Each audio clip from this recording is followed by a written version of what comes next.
Vladimir Putin has ruled Russia since 1999. In the process, he transformed Russia into an authoritarian and military society. It invaded Russia's two neighbors and strengthened its ties with both Syria and Iran. Putin has been in power in Russia for 20 years and is shown as one of the most powerful people in the world. To understand how powerful an influence Putin can have on Russia, it is necessary to take a look at the chaos and corruption that has dominated Russia with the dissolution of the Soviet Union.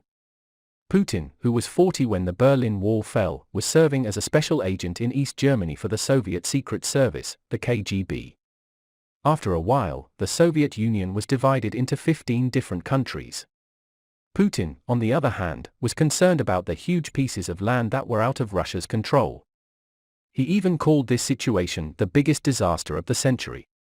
The new government established after the collapse of the Soviet Union, it had to divest about 45,000 public enterprises, such as energy, mining and communications companies, which were previously managed by the communist regime. This situation was a complete chaos for Russia. Therefore, the Russian economy went into a rapid decline. All the businesses that got out of hand went under the control of extremely wealthy people. On the other hand, the first president of Russia, Boris Yeltsin, was disastrously humiliated for his cooperation with the West. Worse still, he was an alcoholic and most Russians thought he was an embarrassment. To stay in power, Yeltsin relied on the support of the wealthy to whom he had bestowed endless amounts of political power. However, despite these supports, economic inequalities in Russia were getting worse.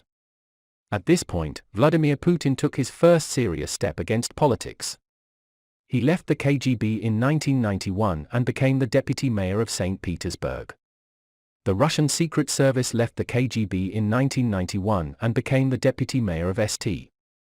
Putin used his power to provide special interests to his friends and relatives. He established an event above them and began to rein in his opponents. Before long, he garnered all the support of the wealthy, business networks, mafia bosses, and officials who were mostly KGB agents like him. With their help, it spread to the upper strata of the new Russian state. After gaining a certain population in politics, Putin's aim was to create a Russian state that is stable at home and strong enough to influence its neighbors abroad, and a great opportunity arose before him. In Chechnya, a region that was unilaterally separated from Russia during the turmoil of the post-Soviet era, great violence prevailed in the mid-90s. Chechen warlords were carrying out some activities on the borders that Russia did not like. In August 1999, when those problems were happening, something suddenly happened. More than 300 people were killed as a result of a series of bombings in different cities, including Moscow. Putin blamed Chechnya for this attack. From that day on, he started appearing on Russian television regularly and was saying that Russia would take its revenge. Afterwards, the Russian people quickly rallied around him. Putin's visibility rate, which was 2% before the bombings, increased to 45% after the bombings. Later, international journalists published some evidence suggesting that the Russian security service may have been complicit in the bombings. Perhaps they knew that these outbursts would spark support for Putin. But the Russian secret state investigation completely dismissed this oppositional theory. Thereupon, Russia started a devastating war in Chechnya. The capital Grozny was destroyed by Russian bombs. According to some estimates, close to 80,000 people are thought to have died. In less than a year, Russia had succeeded in taking Chechnya back under its control. After Putin's success, Yeltsin made Putin interim president and submitted his resignation. After the election, Putin won the presidential election.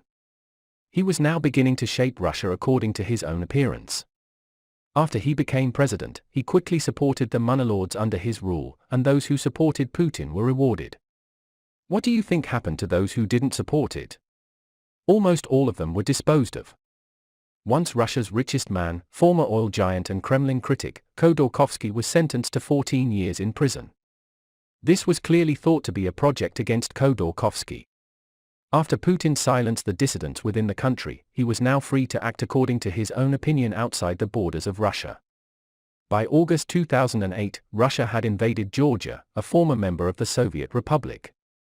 Russia quickly took two small parts of Georgia under its dominance and caused a great reaction from the whole world. In 2008, Russia established some relations with Obama and progress was made.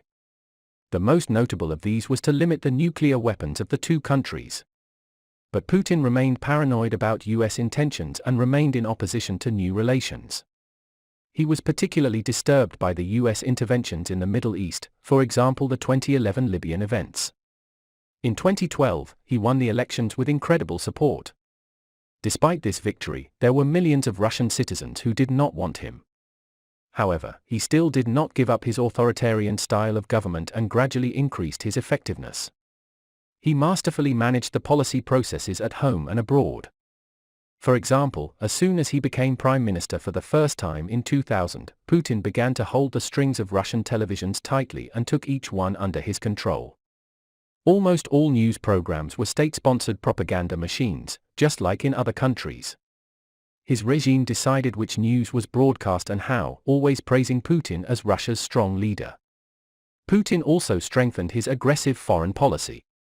The dictator carried out some strategies, such as sending weapons and warplanes to Bashar al-Assad to wage a bloody civil war in Syria.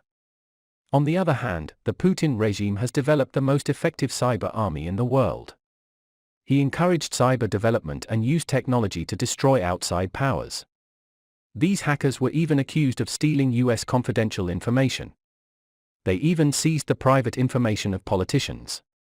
In addition, it is thought that Hillary Clinton's presidential campaign in 2016 was sabotaged by these hackers. On the other hand, Putin's activities started towards Ukraine, which is also a former Soviet country. The president of Ukraine was opening up to the West, and Putin feared that he might join NATO. So Russia launched a triggering propaganda campaign against the Ukrainian president, and violence soon erupted there as well.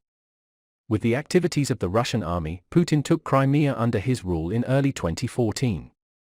Thousands of people are thought to have died in those violent clashes. Despite protests against him, he still holds power. As a result, his aggressive policies were successful in rallying the Russians and weakening their neighbors. But his policies led to harsh sanctions that brought down Russian businesses abroad.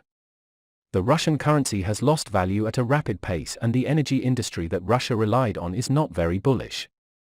It seems difficult for Russia to continue under these conditions.